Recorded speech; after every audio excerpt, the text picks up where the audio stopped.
Festa e Fitër Bajramit është shënuar me madhështi dhe përkushtim të veçantë nga komuniteti shqiptar në Hamburg dhe rrethin, ku rreth 3000 besimtarë morën pjesë në organizimin e realizuar nga Qendra Islame Kulturore Shqiptare, Xhamia Gjelbër në Sevetal. Për shkak të interesimit të jashtëzakonshëm dhe numrit të madh të pjesëmarrësve, aktiviteti është zhvilluar në një hapësirë më të madhe jashtë objektit të xhamisë, e cila ka kapacitet prej 250 deri 300 personash. Ashhadu anna Muhammadan Rasulullah.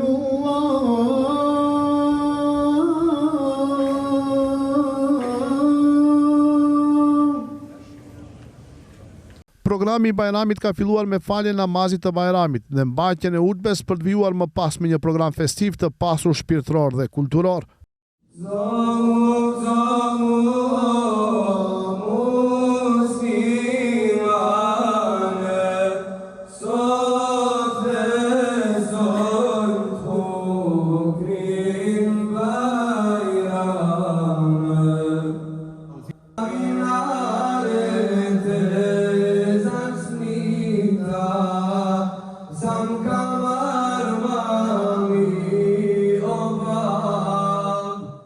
Në kuadër të këtij programi janë analizuar lexime nga Kurani, këndim ilahie është kushtuar festës së Bajramit, si dhe ligjërat rasti.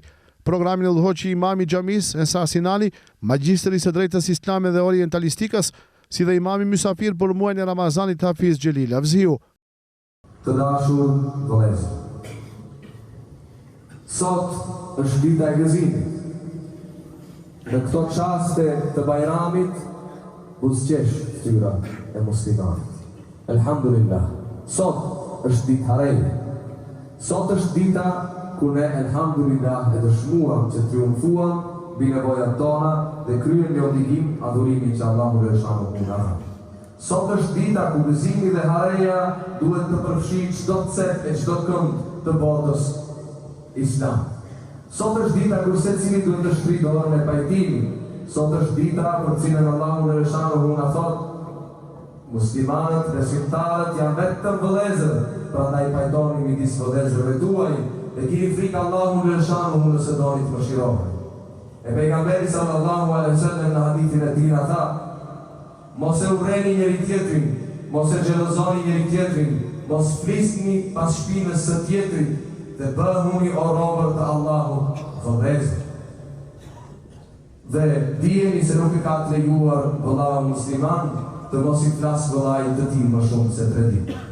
Sot është dita e hares, e gëzimit e harmonisë, ku në çdo shtëpi të muslimanit shtrohet sofra e Bajramit, po dhe në çdo zemër të muslimanit duhet të shtrohet sofra e rahmetit, e mëshirës. Sipas të dhënave të organizatorëve, pjesëmarrësit përbëheshin kryesisht nga shqiptarë me prejardhje nga Maqedonia e Veriut, të cilët përbënin rreth 70%, ndërsa 30% ishin nga Kosova dhe Lugina e Preshevës, si dhe një numër më i vogël nga Shqipëria. Vlerësohet se në Hamburg dhe rrethin jetojnë rreth 60 deri në 70.000 shqiptarë nga të gjitha trojet, duke e bërë këtë qytet një nga qendrat më të rëndësishme të diasporës shqiptare në Gjermani. Kjo festë dëshmoi edhe një herë unitetin, përkushtimin fetar dhe ruajtjen e traditave ndër shqiptarët në diasporë, duke kthyer Bajramin në një moment bashkimi dhe gëzimi për të gjithë komunitetin.